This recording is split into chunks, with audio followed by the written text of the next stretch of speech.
Eu vou.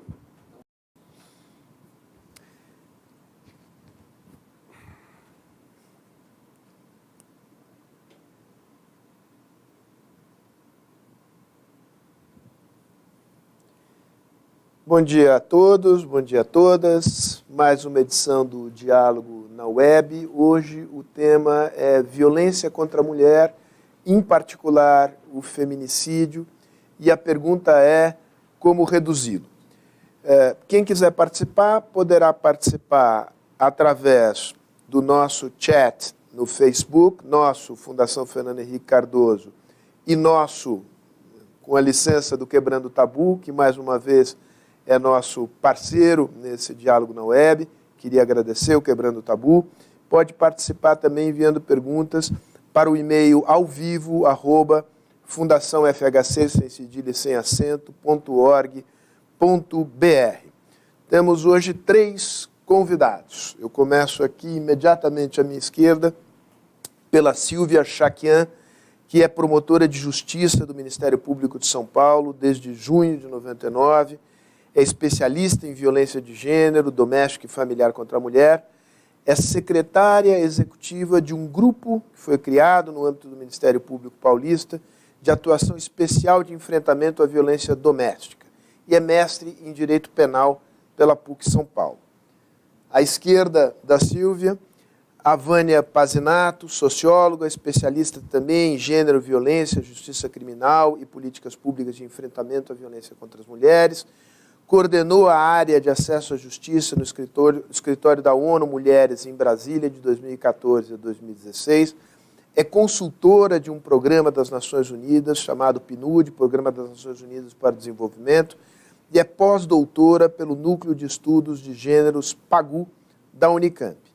E mais ali na ponta, o meu xará, Sérgio Barbosa, filósofo, criador de um grupo de reflexão para homens autores de violência contra a mulher, cofundador da campanha do Laço Branco, Homens pelo Fim da Violência contra a Mulher, é gestor técnico do projeto Tempo de Despertar, ressocialização do autor de violência contra a mulher, também no âmbito do Ministério Público do Estado de São Paulo. Queria agradecer a presença dos 3 e eu começo com uma pergunta que vale para os 3 e que é uma pergunta de abertura da nossa conversa. Isso aqui eu sempre repito, é uma conversa entre vocês, provocada e mediada por mim. Eu começo pela Silvia, para que ela nos introduza, digamos, ao tema da violência contra a mulher, que é um fenômeno antigo na sociedade brasileira, não começou ontem. O que nós sabemos sobre a violência contra a mulher? Aumentou, diminuiu? As legislações que foram implantadas no período mais recente produziram algum efeito no sentido de reduzir, tem se mostrado eficiente? Enfim, nos conte um pouco, faça uma introdução ao tema e aos grandes números desse tema da violência contra a mulher em geral e, em particular, do feminicídio. Uma pergunta bem ampla, né? Em primeiro lugar, dizer que essa violência, como você bem colocou, sempre existiu. Uma violência que passa a ser descortinada, se torna de conhecimento público a partir do advento da Lei Maria da Penha. Esse é o grande marco, a grande transformação. Que é de 2006. 2006, que completa agora em agosto 13 anos, e que foi uma mudança de paradigma mesmo, né? Por quê? Porque até o advento da Lei Maria da Penha, a gente tinha essa violência muito restrita ao ambiente do lar privado e essa noção de que o problema da violência doméstica, familiar, era uma questão do âmbito familiar, privado e de não interferência do Estado, da sociedade e do próprio sistema de justiça. Então, com o advento da Lei Maria da Penha que faz-se uma afirmação importantíssima de que a violência contra a mulher é uma questão de Estado. Né? E aí a importância da sociedade se mobilizar e se sentir parte desse problema. Então, é uma mudança de paradigma. Não é uma questão pública, não é uma questão do âmbito privado, familiar. E a Lei Maria da Penha, ela vem nessa mudança aí, nessa quebra dessa tradição de tolerância, numa grande transformação, porque se a gente pensar assim, a nossa conquista dos nossos direitos em termos de legislação, quase que como uma linha do tempo, e aí lembrando que são as transformações sociais que sedimentam valores na nossa sociedade, que originam e demandam os direitos, as legislações, a gente tem um histórico aí de discursos da mística cristã, da Idade Média, da Era das Bruxas, da filosofia, da literatura médica, da psicanálise, discursos que contribuíram para a construção de uma inferioridade feminina que originou a produção de um direito profundamente discriminatório em relação à mulher.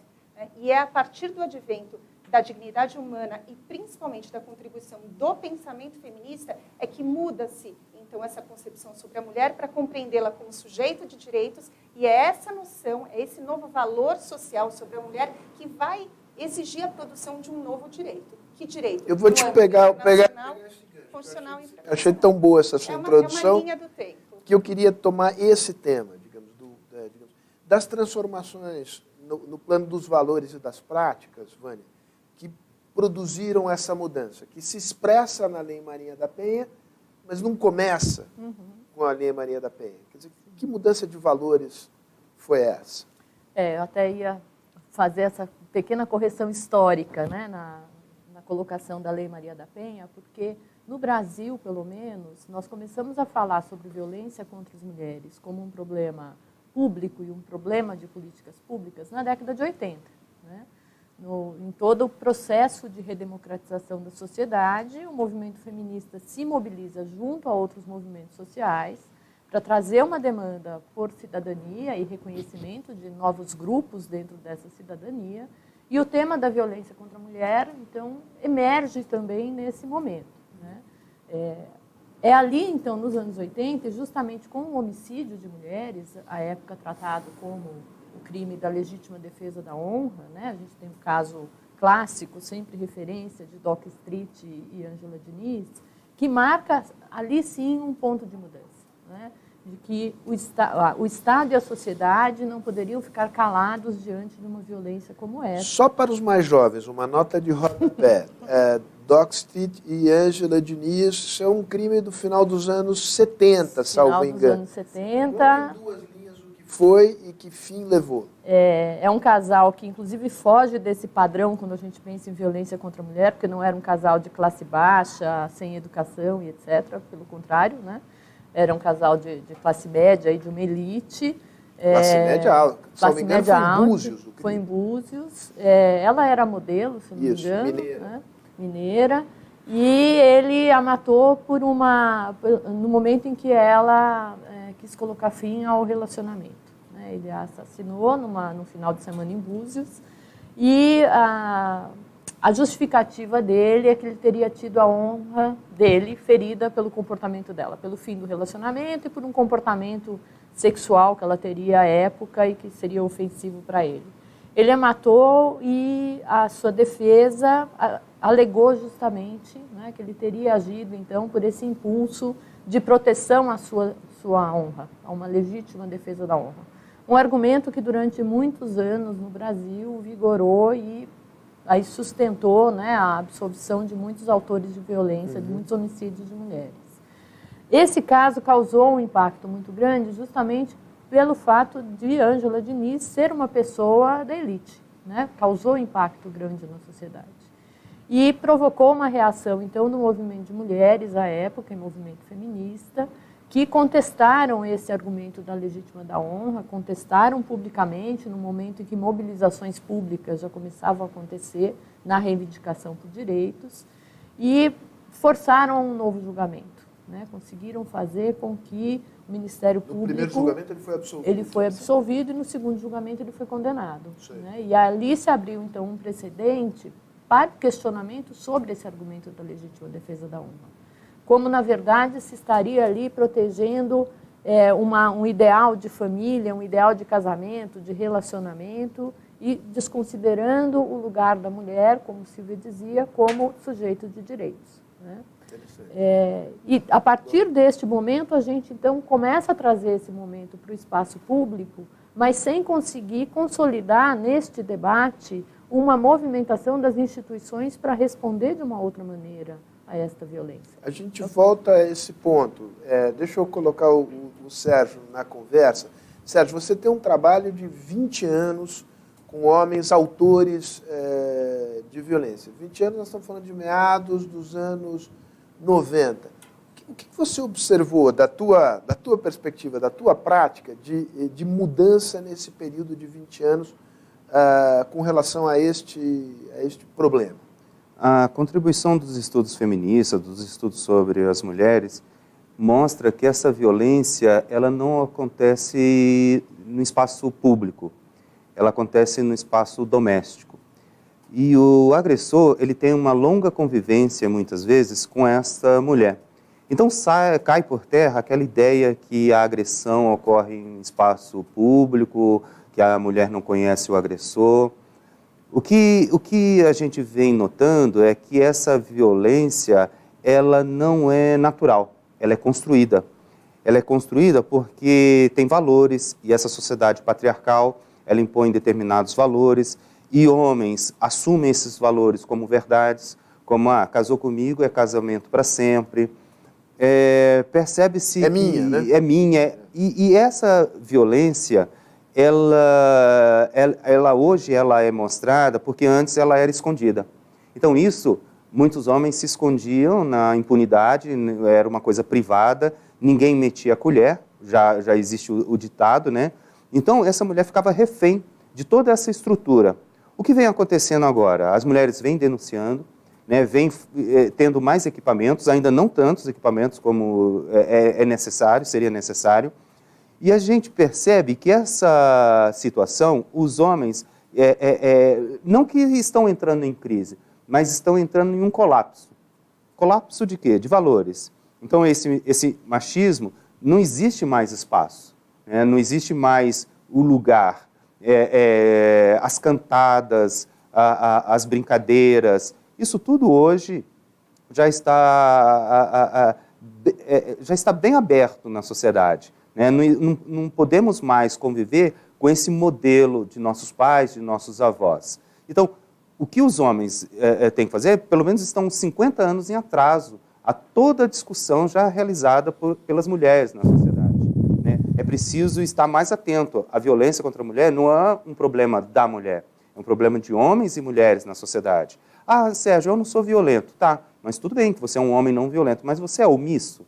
Você joga bola, joga sinuca com um homem que pratica violência. Qual é a sua posição? Como é que você lida, né, com homens que praticam violência? Você é brother desse cara? Então, hoje a gente está percebendo isso. Muitos homens estão incomodados, apesar dos dados, com essa violência na sociedade e estão começando a entender e se comprometer com uma nova postura. Claro que são bem poucos, mas já há uma nova postura, já há sinais de alguma mudança na sociedade. Bem fina, mas já há uma mudança. Eu volto a você depois para saber, digamos, um pouco dos resultados do seu trabalho. O que você consegue observar, digamos, de homens que cometeram agressão e deixaram de cometer. Okay. Né? Mas vou voltar agora aqui para o tema, digamos, das tendências com relação a esse fenômeno. Eu sei que é muito difícil você falar em estatísticas plenamente confiáveis a respeito da violência contra a mulher, mas você tem, de um lado, um processo pelo qual a denúncia aumenta, porque os instrumentos para denúncia aparecem, porque os valores mudam. De outro lado, você tem homens que começam a ter, digamos, a sua posição questionada. O que a gente tem observado? Aumentou o número? Aumentou a violência ou aumentou a notificação da violência? A gente tem uma dificuldade imensa em responder essa indagação com dados científicos, né, fidedignos. A gente tem Aí, recentemente, nós estamos produzindo essas estatísticas. Se a gente falar em termos de história, a Lei Maria da Penha é relativamente recente e a Lei do Feminicídio mais recente ainda. Então, nós estamos agora, com a criação do tipo específico, da qualificadora específica do feminicídio, produzindo ainda esses dados. Mas o que eu posso te dizer é no meu cotidiano, né, de trabalhando há 20 anos na área criminal e o que eu percebo no meu cotidiano atendendo diariamente esses casos. E eu comentava outro dia até com o Sérgio, num evento que nós nos encontramos, sobre uma sensação de aumento da violência, de resposta mais violenta e mais agressiva, se a gente compreender o feminicídio não como um ato isolado, não como aquela noção equivocada do crime passional, do crime por amor, mas de uma manifestação de poder, da última instância do controle do corpo, da sexualidade, da vida da mulher, e o final de uma escalada de violência, e exatamente num contexto onde a mulher tenta adquirir emancipação social, econômica, política, ou subverte a ordem do patriarcado de fidelidade, por exemplo, e essa é uma questão muito presente no feminicídio, a gente percebe uma reação mais bárbara, de uma agressividade mais real, na reiteração dos golpes, nos golpes mais violentos, quando essa mulher busca mais essa emancipação. Então, é a mulher conquistando mais os seus espaços, é a mulher se emancipando, tolerando menos a violência, e denunciando mais, e essa é uma grande conquista da Lei Maria da Penha, e a mídia contribuiu para disseminar essa importância de denunciar, de quebrar o silêncio de um relacionamento abusivo, e o que eu posso dizer é que no meu cotidiano eu observo um aumento dessa violência. Quero acreditar que seja aí um período e a gente vai chegar num estágio de diminuição. Antes de passar a bola para você, deixa eu aproveitar um pouquinho a tua experiência para você comentar o seguinte, quer dizer, tem a velha figura da privação de sentidos, forte emoção. Né? E o que a gente sabe que o feminicídio é a ponta final de um processo de escalada da violência. O Estado tem sido capaz de interromper este processo numa etapa mais precoce, ou quando o problema chega até você, ele já chega na sua forma extrema, que é a do feminicídio? Essa é uma questão fundamental, né, que é como coibir e prevenir essas mortes. Mas então, o Estado tem sido deficiente? Não, nós estamos falhando. Acho que as estatísticas estão aí, demonstram o quanto nós estamos falhando. Nós estamos falhando na medida em que nós não conseguimos combater a subnotificação desses casos, e eu falo da subnotificação de todos os tipos de violência, porque se a gente compreende como o final de uma escalada, a gente precisa da notificação da violência psicológica, da violência sexual, da violência física, ainda não nesse estágio mais extremo. A gente falha enquanto Estado, enquanto poder público, quando a gente não implementa mecanismos de fiscalização, por exemplo, das medidas protetivas, e as iniciativas são ainda muito poucas. Eu falo daquelas medidas de ordem de afastamento, proibição do agressor ter contato com a vítima. Nós temos algumas iniciativas, e eu falo das patrulhas, das rondas. Aqui em São Paulo a gente tem o Guardiã Maria da Penha, que monitora o cumprimento dessas medidas protetivas para que o agressor não se aproxime, mas ainda é muito pouco. É interrompendo esse ciclo da violência que a gente previne essas mortes já compreendidas e aí amplamente divulgadas como mortes evitáveis, né? Então, é um conjunto de estratégias. A gente falha enquanto sociedade quando a gente não mete a colher. Quando a gente assiste e fica sabendo de um caso como esse que foi recentemente divulgado, de uma mulher espancada por 4 horas, quase que até a morte, não no local ermo, mas num prédio, e ninguém faz absolutamente nada, isso é inaceitável. Obviamente, Vânia, quer dizer, Silvia dizia que o Estado falha. A sociedade falha também. Há esses mecanismos, tem silenciadores dessa violência. No caso que você mencionou, a mulher foi espancada durante 4 horas, não é possível que os vizinhos não tenham escutado. E nada foi feito. Quais são esses dispositivos que impedem que a sociedade possa atuar de maneira mais assertiva na prevenção desses mecanismos culturais, no final das contas? Né? Eu acho que a nossa principal falha em conseguir reverter, né, essa escalada que Silvia percebe na violência, né, no dia a dia, que os números de homicídios de mulheres não nos ajudam a sustentar essa visão, pelo menos até 2016, que é onde a gente tem estatística do sistema de mortalidade, né, ao contrário. O sistema de mortalidade mostra uma queda até 2016. A gente precisa estar atento aí, né, a como esse movimento vai seguir. Mas eu acho que a grande falha que nós fazemos é justamente pensar sempre em medidas que vão ser aplicadas depois que a violência já aconteceu. A própria aplicação da Lei Maria da Penha, ela só é iniciada depois que a violência aconteceu e é notificada ao Estado. Nós não usamos a Lei Maria da Penha naquilo que ela tem de mais rico, e que aí sim ela é uma mudança de paradigma, né? Ela é um marco na forma como nós tratamos a violência contra a mulher no Brasil.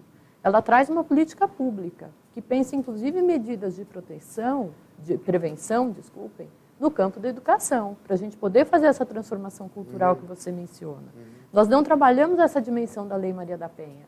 Quando falamos da Lei Maria da Penha, a mensagem para as mulheres é: existe uma lei que te protege, denuncie a violência. Eu acho que o uso da expressão denuncie a violência acabou se tornando uma espécie de uma armadilha, porque nós damos para as mulheres a única alternativa de buscar ajuda nas instituições policiais e de justiça, que nós sabemos que falham, né? Eu acho que nós não conseguimos, nesses quase 13 anos de Lei Maria da Penha, e nem nos 30 anos de trabalho com violência contra a mulher no Brasil, fazer com que as instituições respondam de uma maneira diferente ao problema da violência contra a mulher. Depois da Lei Maria da Penha, pelo menos 2 estudos foram feitos sobre a implementação da lei no Brasil, que foram um estudo pelo Observatório da Lei Maria da Penha, da Universidade Federal da Bahia, e o próprio trabalho feito pela CPMI da violência, mostraram que, de fato, as instituições de segurança e justiça não fizeram nenhuma reforma interna para se adequar àquilo que a lei demanda para fazer uma boa implementação da lei na resposta a uma violência que já aconteceu. Quem dirá aquilo que ainda não aconteceu, né? O que acontece com outras formas de expressão. Então, eu acho que nós temos uma sucessão de falhas e um apego muito grande a um modelo de resposta, que é esse modelo que criminaliza a violência, que insiste com as mulheres que elas precisam denunciar a violência, e não dão às mulheres a alternativa de buscar uma orientação, buscar uma ajuda psicossocial, compreender o que é esse contexto de violência, compreender que existem outras formas de violência que elas sofrem, que nós sofremos, o dia inteiro, todos os dias das nossas vidas, que se manifesta como violência psicológica, como violência moral, como formas de violência sexual, como formas de violência patrimonial, que vão se somando e formando, na verdade, um grande contexto de violência que pode ter aí um episódio fatal. É como se você providenciasse apenas, digamos, o atendimento de emergência, né? O pronto-socorro. Prevenção tem muito pouco. Antes de passar a bola para você, Sérgio, dá exemplos dessas, digamos, microviolências antecedentes e que vão se somando e às vezes não tão micro, assim, mas... Eu vou dar um exemplo a partir de uma pesquisa, que é a única pesquisa de prevalência de violência contra as mulheres que nós temos no Brasil, feita pela Universidade Federal de Ceará em parceria com o Instituto Maria da Penha, que investigou justamente algumas formas de violência psicológica para além da ameaça, que é a forma que a gente mais identifica, né, e que o próprio sistema, né, consegue identificar como uma violência psicológica. Nessa pesquisa, eles fazem lá um conjunto de perguntas para as mulheres, foram 10 mil mulheres entrevistadas. 22% das mulheres disseram que sofreram alguma forma de violência psicológica. E entre o rol de perguntas, tem perguntas como: você se sente humilhada no trato do dia a dia? Você é humilhada porque você não corresponde a um ideal de mãe, a um ideal de esposa, porque você deixa de cumprir com os afazeres domésticos, porque descuida das crianças, é criticada na forma como conduz a organização da casa. São formas de humilhação que uma mulher pode ouvir durante a vida inteira, né, relacionadas não só a esses papéis de maternidade, de esposa e etc., mas a própria beleza, as suas capacidades, as suas habilidades, né, associadas ao fato de ser mulher, então ela sempre vai ser menos com relação ao que deveria ser, e que, na verdade, fazem com que as mulheres tenham um grande ataque à sua autoestima. E isso mina toda a capacidade que uma pessoa pode ter de reagir a uma situação de uma violência maior. Né? Isso se associa a uma violência patrimonial, por exemplo.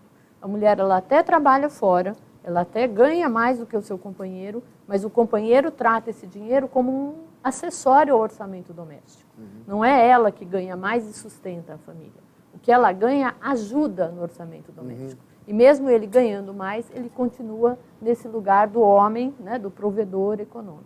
São formas sutis que estão no nosso dia a dia, né, que nós mesmos podemos ter enfrentado em algum momento das nossas vidas, que não nos damos conta de quão violento é nessa nossa constituição como sujeitos, né, na nossa autonomia, no valor que temos, na nossa estima, e que podem, em determinadas situações, e infelizmente o que nós vemos pelos números são muitas as situações, somar e fazer esse contexto de violência, né, que eu prefiro tratar como contexto do que como ciclo. Desde a década de 70, se criou aí, né, uma psicóloga norte-americana que cria esse modelo teórico do ciclo da violência. Né? Você começa com uma boa relação, uma boa relação afetiva, essa relação vai se tornando violenta, tem um episódio em que essa violência aparece de uma maneira mais grave, isso tenta voltar para uma certa normalidade, né? Dá uma aparência de normalidade na relação do casal, até que a violência torna a aparecer. Então, você tem um ciclo da violência que, para algumas teóricas, isso vai evoluir numa espiral e pode resultar numa morte. Para outras, não. Eu entendo que a Lei Maria da Penha nos sugere que a gente pode já mudar a nossa visão sobre esse fenômeno. E entender que quando a gente fala de outras formas de violência, que não só a ameaça e a violência física, eu tenho também essas outras formas de violência muito mais sutis e muito mais presentes no dia a dia, que formam este contexto em que minam toda a autoestima de uma mulher. Esse caldo. É um caldo mesmo, né? E que são reforçadas não só na relação cotidiana de uma família, mas são reforçadas na comunidade, na mídia, na escola, no trabalho, em todo lugar. Né? Essa mulher ela vai estar sendo sempre exposta a situações de violência às quais ela não consegue reagir. Sérgio, você, no teu grupo, você sempre tem esse sentimento aqui expressado pela Silvia, a partir da tua experiência prática, de que tem aumentado a violência, ela tem se exacerbado, né, diante dessa contestação do lugar de poder ocupado pelo homem. Isso também, você percebe isso no teu trabalho? Segunda pergunta, como é que você desativa, como é que você trabalha para desativar esse mecanismo da agressão? Sim, é muito interessante, concordo com o Silvio e com Vânia, porque venho percebendo cada dia homens mais intolerantes. Veja bem, a violência doméstica, a violência contra a mulher está funcionando como uma epidemia, uma coisa que não tem só um determinante. Nós homens, e na maioria dos casos, fomos educados dentro de uma sociedade machista. Né? Se perguntar, Sérgio, você é feminista? Eu falei, não, sou machista. É que no dia a dia eu venho aprendendo com essas mulheres que estão aqui hoje, com outras mulheres, a lidar com o meu machismo.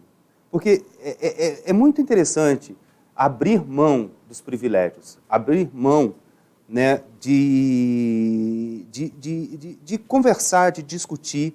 Infelizmente, a educação não prepara meninos, homens, para isso. Geralmente, os homens são os chefes, os líderes, e se colocam assim, como responsáveis pela manutenção do poder.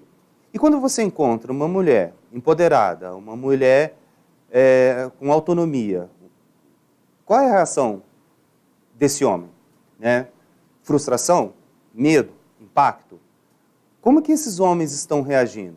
Então, no grupo, muitos homens começam a violência com essa coisa muito sutil e, às vezes, a mulher nem percebe. Quando ele compara, por exemplo, o feijão, o arroz que ela faz, bom mesmo era a comida da minha mãe. Essa simples frase está fazendo o quê? Está mexendo com o quê na mulher? Às vezes ela não percebe. Eu gosto de roupa passada desse jeito. Minha mãe sabia passar determinada roupa. Então, e aí vai. E aí tem muitos casos. O que estamos percebendo nos grupos é que essa intolerância, esses homens estão agredindo, né, e de forma psicológica, de forma sutil, econômica, patrimonial, muitas mulheres. E essa violência não está só nesse corpo individual, está dentro desse corpo social, né? E difundido pelas músicas, pelos filmes, pela mídia. Então, quando eu, Sérgio, me conscientizei, eu preciso fazer alguma coisa, porque eu entrei num elevador e essa mulher foi para o fundo do elevador sem me conhecer sem nunca ter me visto, é porque essa mulher já passou por uma situação de abuso, de assédio sexual. Ou quando eu estou andando numa calçada, né, e ela muda de calçada, porque simplesmente quer evitar, eu penso assim, ela já passou por violência.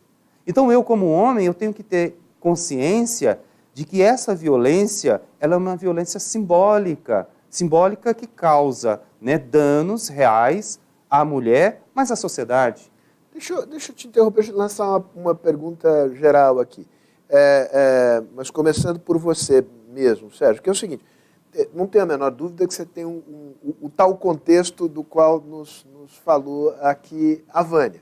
Mas nós temos que digamos, não obstante haver esse contexto, homens autores de violência são uma minoria. Né? Há algo, quer dizer, aí que eu queria entender, digamos, o que há nesses homens que fazem, digamos, que aciona este gatilho. Da violência. Da violência. Digamos, conheço inúmeros homens que são machistas, tratam as mulheres, mas, digamos, jamais lhes passaria pela cabeça agredi-las fisicamente. Há algo de específico em agredir uma mulher. Digamos, então, não é um puro contínuo em que o cara vai do machismo. Machismo é uma coisa, violência é outra. Não é a mesma coisa. Há homens que são machistas sem serem violentos, até o momento em que essa mulher começa a confrontá-lo, né? Até o momento em que, por exemplo, eu não lavo louça porque acho que isso é coisa de mulher. Será que isso não é violência? Ele é machista. Eu não lavo, eu não passo roupa porque isso vai desmunhecar. Então, veja bem, temos uma fronteira muito tênue aí, uma linha. Esses homens que estão trabalhando comigo no projeto, todos ficam retidos só na foto, no boletim de ocorrência. Mas o que a gente faz durante o processo? O que causa essa mudança de chave? É ver o que aconteceu antes, né? Então, eu estou aqui porque eu empurrei ela da laje. Eu estou aqui porque eu quebrei o cabo de vassoura. Não é pouco, né? Não, tudo bem, não é pouco. Mas o que aconteceu antes na vida? Desde o noivado, desde o namoro, até mesmo antes de conhecê-la. Como que você trata a mulher? Se você trata a mulher como um objeto de prazer, como um objeto, um bibelô, você já está sendo violento. É preciso tirar isso dos homens. A questão é que você não foi denunciado. Eu posso ter passado por alguma situação na minha vida que, se tivesse a Lei Maria da Penha, ou se ela quisesse me denunciar, eu estaria dentro da Lei Maria da Penha. Porque esse caldo machista a gente não percebe. E essa sopa que está dentro da sociedade, muitas vezes a gente age sem ter a consciência. É preciso, sim, dessa mulher reclamar. Opa, Sérgio, você está reclamando da minha comida. Isso é uma violência. Você está buzinando para mim. Sérgio, isso é uma violência. Deixa eu pegar só esse gancho, só para um esclarecimento que eu acho que é importante. E ignorância minha. A Lei Maria da Penha, além, digamos, deste aspecto punitivo, e, aliás, é uma das perguntas que nos foram feitas aqui, se a lei não deveria ser ainda mais rígida. Então, essa é uma pergunta. Mas, digamos, neste campo da mesma pergunta, além do aspecto punitivo, ela tem dispositivos que permitiriam, digamos, que a mulher, antes da grande denúncia, pudesse agir?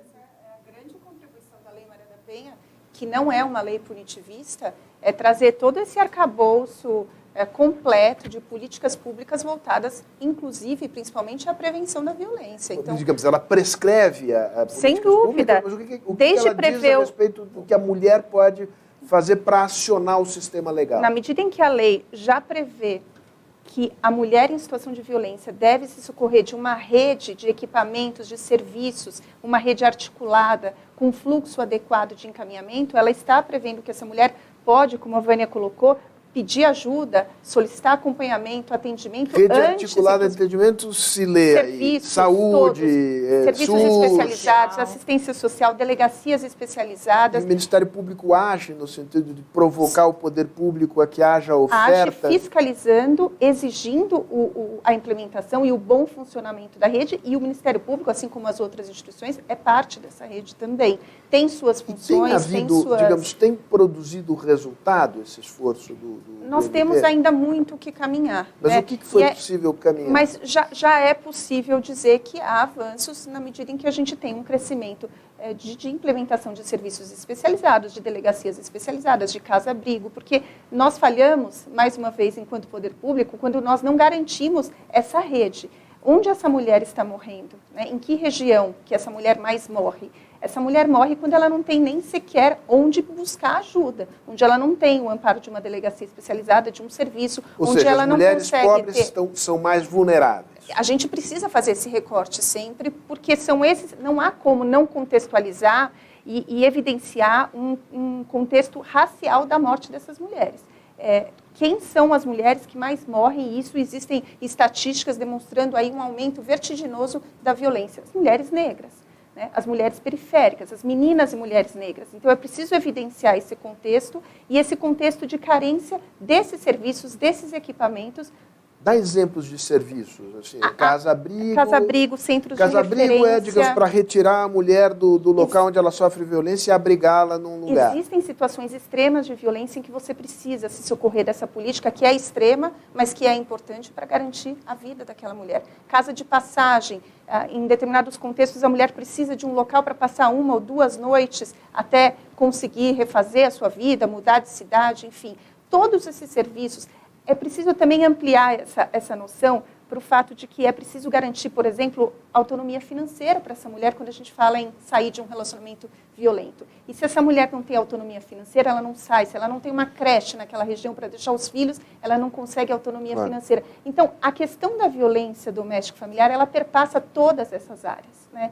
E aí eu queria só pegar um gancho numa fala aqui do Sérgio, da questão dos relacionamentos abusivos, né? Nem todo, e a sua indagação, nem todo machista vai ser um feminicida, mas todo feminicida, ele é um abusador, um controlador, um machista. Então é preciso atentar para esses movimentos no relacionamento de controle, dos primeiros abusos, porque eles nos dão sinais de que pode haver aí um gatilho importante. E quando é presente esse controle, quando elimina as bases de sustentação de uma pessoa, de um ser humano, não só de uma mulher, a família, o isolamento social, quando ele ataca a autoestima e a base de sustentação dela da autonomia, do seu trabalho. Então, minando essas bases, é que ele fragiliza essa mulher e pode vir a cometer esse ato violento. Só para pegar de novo um gancho aqui, digamos, é relacional. Então, digamos, você tem uma situação que, imagino, possa estar estabilizada, que é machista,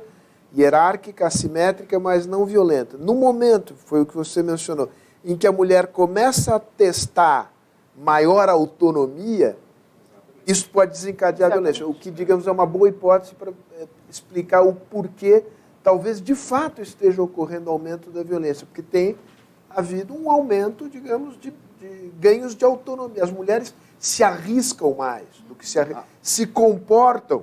A perversão da violência, a perversão da violência é justamente culpabilizar a mulher pela situação. Isso. Então, há um julgamento, então, é o feminismo que está causando toda essa situação. Né? Não, está revelando essa situação. Né? O machismo, ele potencializa todas essas violências, mas também ele torna-se invisível, porque não é uma coisa imediata. É bem como um vício, vai tornando a vida da mulher presa àquilo. E ela passa a achar que aquilo é uma vida de casal, aquilo é uma vida normal, quando não é. Né? Alguns homens estabelecem vínculos com essas mulheres durante anos. No grupo, a gente tenta desconstruir isso por meio de dinâmica, mostrando, fazendo com que haja uma reflexão de como esse domínio, esse controle e esse poder foi instaurado sobre a vida da mulher. E muitos, quando olham ali, realmente, não foi o tapa, não foi o soco, né, mas foi toda uma construção social antes de chegar naquele tapa, e que também é perverso por causa disso. Se justifica-se como, então é o problema da sociedade. Assim como a violência está crescendo, não só porque os homens são intolerantes, mas também porque as mulheres estão também conscientes e os equipamentos estão aí a serviço. Né? Infelizmente, ainda em poucos, mas estão a serviço dessa denúncia. Antes de voltar para você, Vânia, só uma palhinha a mais aqui, Sérgio, que é o seguinte, você inclusive me chamou a atenção aqui fora das câmeras, quando eu disse homens agressores, você disse, olha, cuidado para não estigmatizar, autores de violência, ou seja, não significa que seja uma essência deles serem agressores, né? Qual é, na tua experiência, você, digamos, há muita reincidência? Você consegue, tem gente que consegue, digamos, deixar de cometer reiteradamente agressão contra as mulheres? Sim, sim. Porque quando você chama agressor, você engessa, você rotula, você cria um estigma. Sim. Não só para ele, mas para toda a sociedade. E quando você chama autor de agressão, você começa a pontuar e mapear em que situações, em que momentos ele está agindo daquele jeito. Então a gente começa a identificar, opa, é aqui, é o momento em que ela confronta com você, enquanto você não consegue resolver o conflito.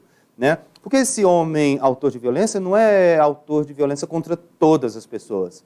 É contra uma mulher que conhece a sua intimidade, e essa intimidade gera nele uma tal fragilidade que ele sente-se incomodado e ele agride essa mulher. É aquele tipo assim, eu gosto de feijão por cima do arroz. Sabe, até esse detalhe. Então, essa violência é uma violência dirigida para essa mulher, para manter ela sob controle. Mas não só sobre essa mulher, para o conjunto das mulheres na sociedade. O que a gente tem feito, né? A gente tem mudado bastante essa reincidência. Antes da Lei Maria da Penha, existia a Lei 9.099, de 95, onde ele pagava uma cesta básica, trabalho comunitário e uma multa. Era altíssima a reincidência. Porque, às vezes, a mulher mesmo levava a cesta básica na entidade. Está vendo? Era uma situação horrorosa. Isso no ABC, a gente começou lá e começou a perceber que não era pagamento de cesta básica, né?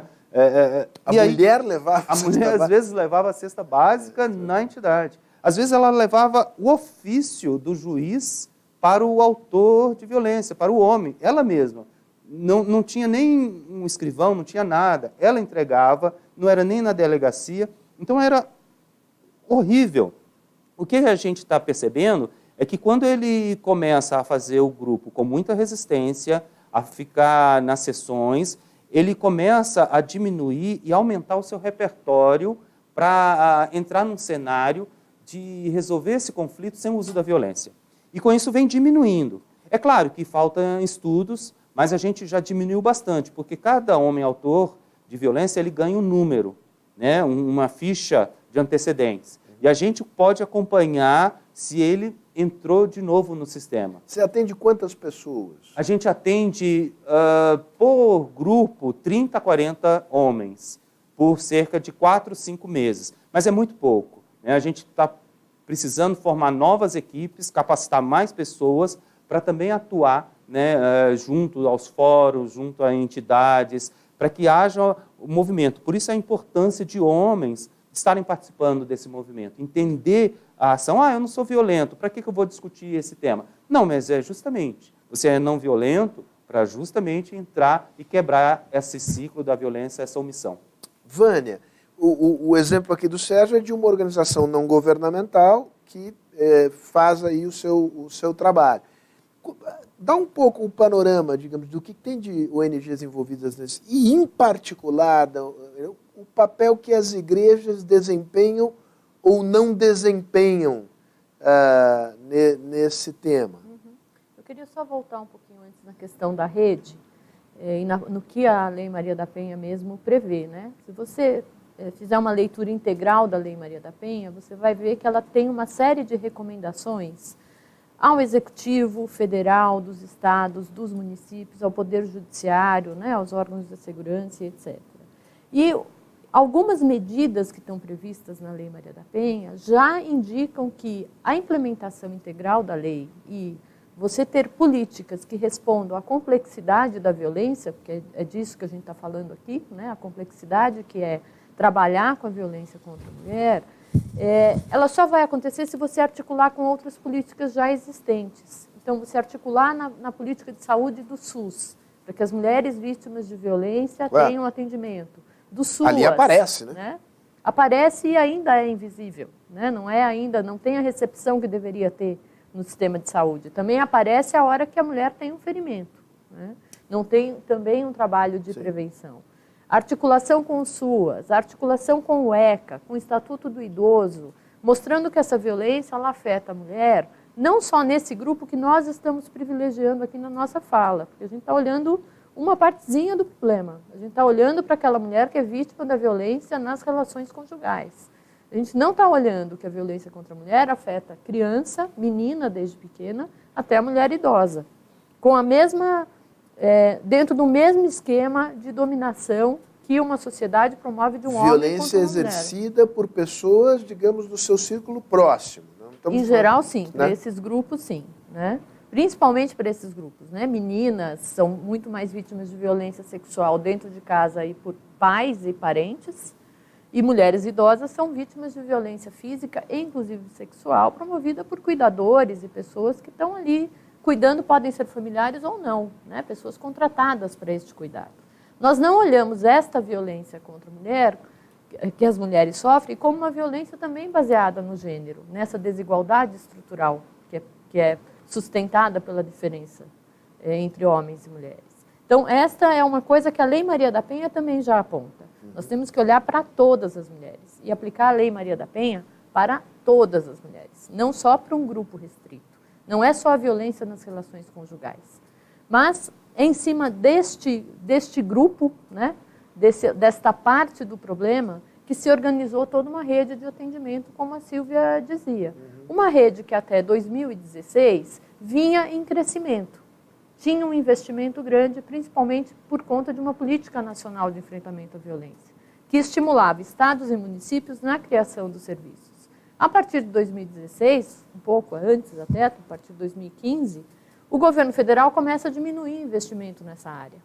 E ao diminuir o investimento nessa área, estados e municípios que não haviam assumido integralmente o compromisso com essa política, deixam também de investir e, consequentemente, o que a gente tem é a perda desses equipamentos. Hoje nós não temos nenhuma avaliação de quantas casas-abrigo existem no país funcionando, muito menos em que condição funcionam, quantos centros de referência especializada as mulheres existem funcionando, quais as condições de funcionamento das delegacias da mulher e todos os outros equipamentos que atendem mulheres em situação de violência. É uma incógnita para nós que trabalhamos com violência contra a mulher. Até 2016, o melhor número que nós tivemos foi em torno de 1.300 serviços especializados para o atendimento a mulheres em situação de violência. Nacionalmente. Em todo o país. Nós temos 5.570 municípios. Eram 1.300, um número aproximado, de serviços, com uma grande concentração nas capitais, na região sudeste e regiões metropolitanas, né? Não só a capital.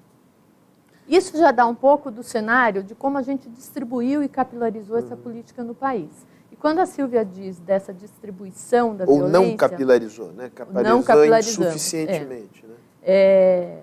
De quando a Silvia chama a atenção para as características dessa mulher que é vítima, né? Apenas muito recentemente, as estatísticas de homicídios começaram a mostrar que as mulheres negras estão ali entre as principais vítimas. E são mulheres negras e são mulheres jovens.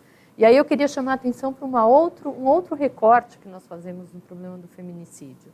Nós olhamos para o feminicídio apenas quando ele ocorre nas relações conjugais.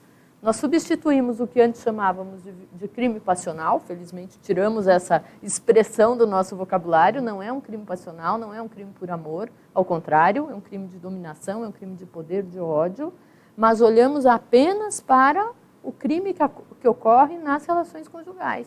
E deixamos de olhar o feminicídio, uma violência baseada no gênero, ocorrendo em outras esferas da sociedade, em outras relações, em que a dominação, o menosprezo, o ódio pela mulher também está presente. Porque está presente na violência sexual, que é promovida por um estranho, no assédio sexual no ambiente de trabalho, na rua, no transporte público, são formas de violência contra as mulheres, que vão alcançar os homicídios das mulheres também. Então, nós precisamos também abrir o nosso leque para entender o que é toda esta violência. Me corrija se eu estiver errado, só para não deixar no ar aqui a pergunta específica. Quer dizer, não se trata de agravar ainda mais a pena. Digamos, não é mais cana dura para o sujeito que nem mais leis. Nem mais lei. Digamos, mais serviços públicos em parceria com a sociedade civil, espalhados pelo território para fazer prevenção. Você, só dá licença, Silvia, porque ele tinha perguntado sobre a participação das ONGs, né? E além das ONGs, das igrejas. Das igrejas em geral e das igrejas evangélicas em particular, que estas sim têm uma capilaridade muito grande. Tem. Nas ONGs, quando o Sérgio começa a trabalhar, né, começa como uma ONG. Começa como ONG. Algumas ONGs ainda fazem muito esse trabalho com os homens autores de violência, com as mulheres. As ONGs, ao longo dos anos 2000, com o desenvolvimento de uma política nacional de enfrentamento à violência, que leva a responsabilidade da resposta para a violência para o Estado, as ONGs foram deixando de fazer o atendimento e trabalhando muito mais na qualificação do serviço, na capacitação de profissionais, do que no atendimento direto. De 2006 para cá, com a Lei Maria da Penha, um pouco até depois, né, porque hoje nós vivemos um boom de trabalhos que vão olhar para o homem autor de violência, né? Parece que se descobriu que a gente não trabalha só a vítima, né? Num dado momento, todo mundo falou, opa, tem um autor e tem uma vítima, vamos trabalhar com o autor também? Para ver se a gente consegue balançar um pouco melhorar essa descompensação que tem entre a relação entre um e outro, vamos trabalhar com o homem autor de violência. E o que a gente tem visto, pelo menos num estudo que eu realizei em 2013, um balanço desses serviços, eles estavam muito menos sendo providos por ONGs, né, que também perderam espaço nisso, e muito mais sendo absorvido pelo próprio sistema de justiça, que começa a oferecer como uma resposta para a violência contra a mulher, né, porque nós não sabemos o quanto se pune dessa violência. Eu, pelo menos, não tenho uma estatística para dizer quantos casos de Lei Maria da Penha chegam ao julgamento e desses que chegam ao julgamento tem uma punição. Ninguém tem este número, em verdade, né? E o sistema de justiça, também incomodado com essa falta de resposta, começa, então, a oferecer serviços para trabalhar com os homens autores de violência. Então, as ONGs aí, o Sérgio acho que pode me corrigir e dar a sua avaliação, eu tenho a impressão de que perde também espaço no atendimento direto e vai trabalhar mais com a qualificação desses grupos, o que é, na minha opinião, uma perda muito grande, né? A gente perde muito na qualidade dessa resposta. Igrejas ocupam um espaço importante.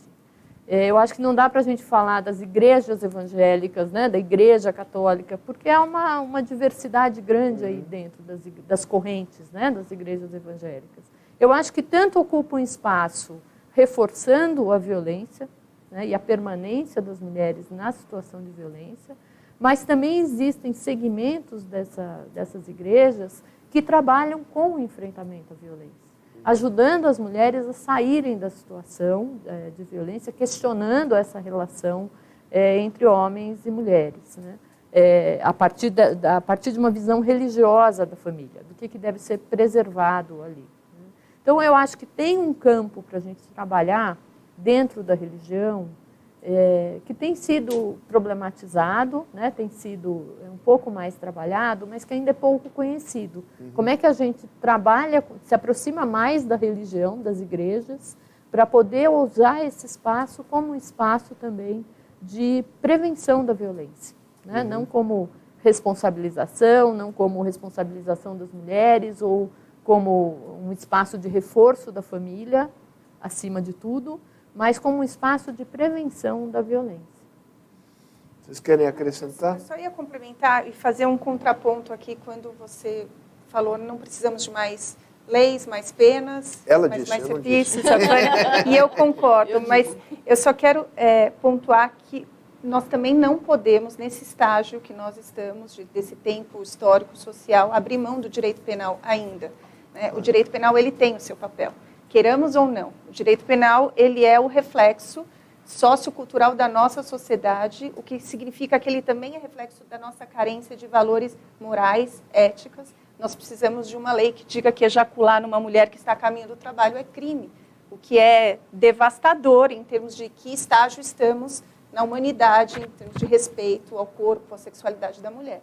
Então, esse é o direito penal. Nós já vivemos, como o Sérgio colocou aqui, na época da Lei 9.099, uma era de banalização, de normalização, tolerância total e de abolicionismo penal no trato da questão da violência doméstica. Então, nós não conhecemos, como sociedade, e isso é uma questão mundial, outro instrumento que não o direito penal para preservar, manejar a garantia dos direitos individuais e fundamentais mais caros a uma sociedade, como é o caso no feminicídio do direito à vida. E ainda que não haja estatísticas consolidadas, você conhece, assim, digamos, de orelhada que seja, digamos, casos de condenação pela Lei Maria da Penha? Nós estamos falando de um punhado, de centenas, de dezenas, de milhares, e as penas aí são de que... As penas são muito brandas, é um discurso falacioso, isso eu tenho ouvido muito. Tem pena de prisão?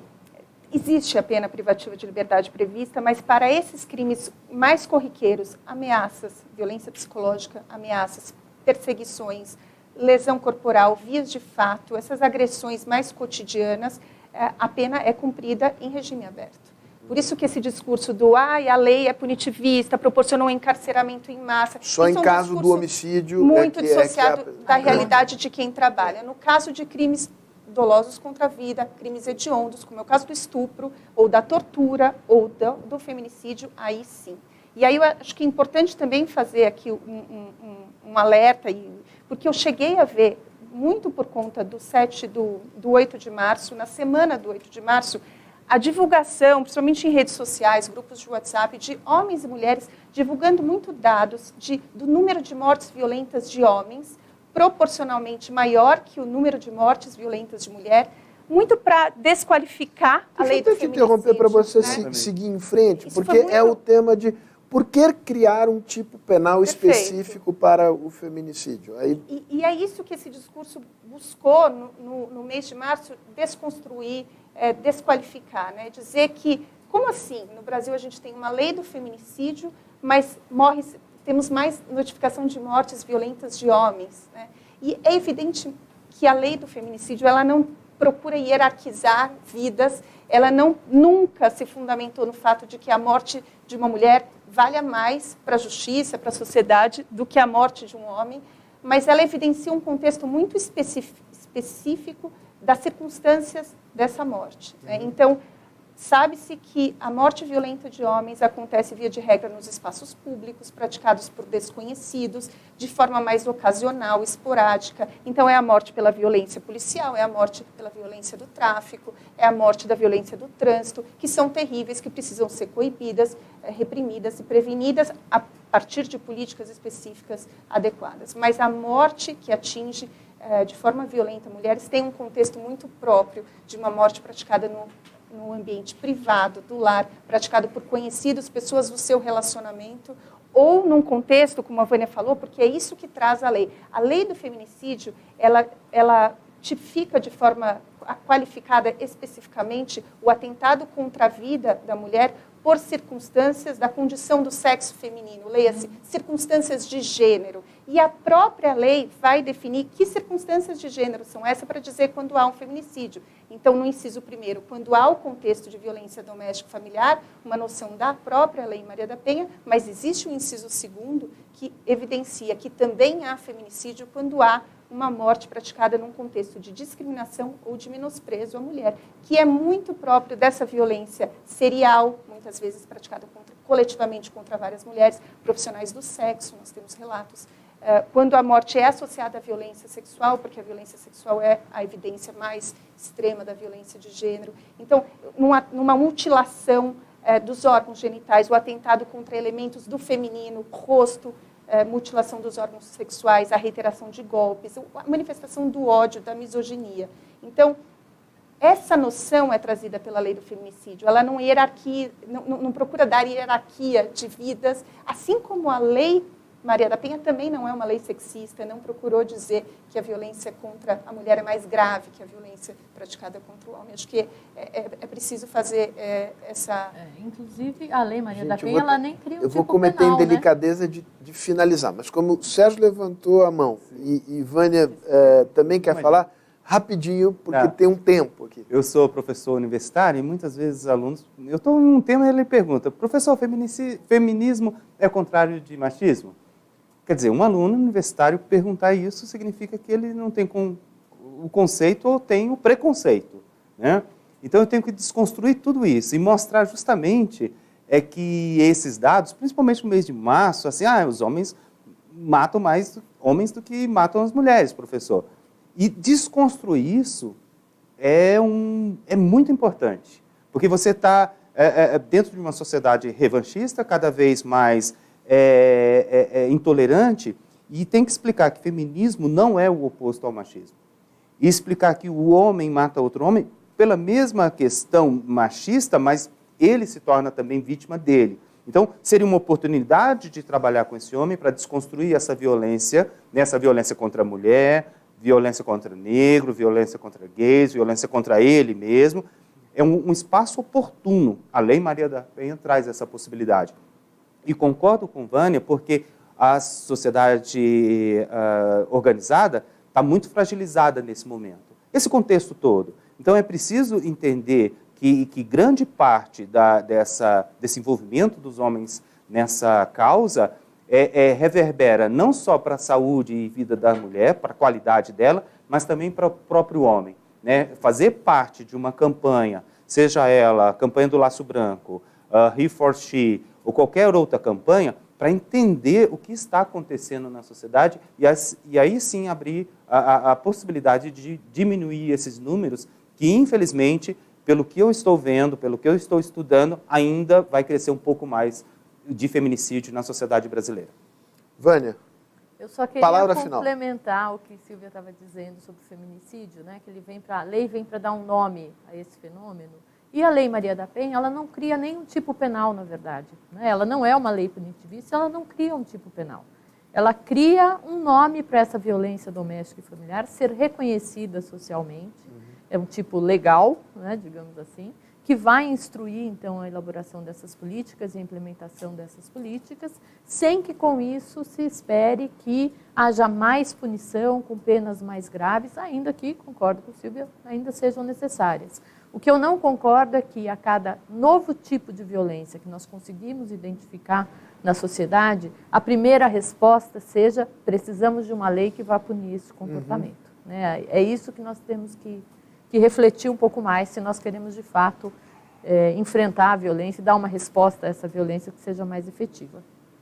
Bom, infelizmente eu tenho que terminar. Eu saio daqui com um sentimento de responsabilidade, não como autor de violência, porque isso jamais foi, mas, digamos, como alguém que pode ajudar a promover esse tipo de conversa e de debate aqui, porque mudança cultural, ainda mais mudança cultural que diz respeito aos papéis de gênero, e a situações de poder ligadas ao papel do homem e da mulher, isso é pano para muita manga. Nós vamos ter que ter muita determinação e não paciência no sentido, digamos, de aceitação complacente, mas saber que esses são processos longos e que, portanto, a gente precisa bater na mesma tecla com muita insistência.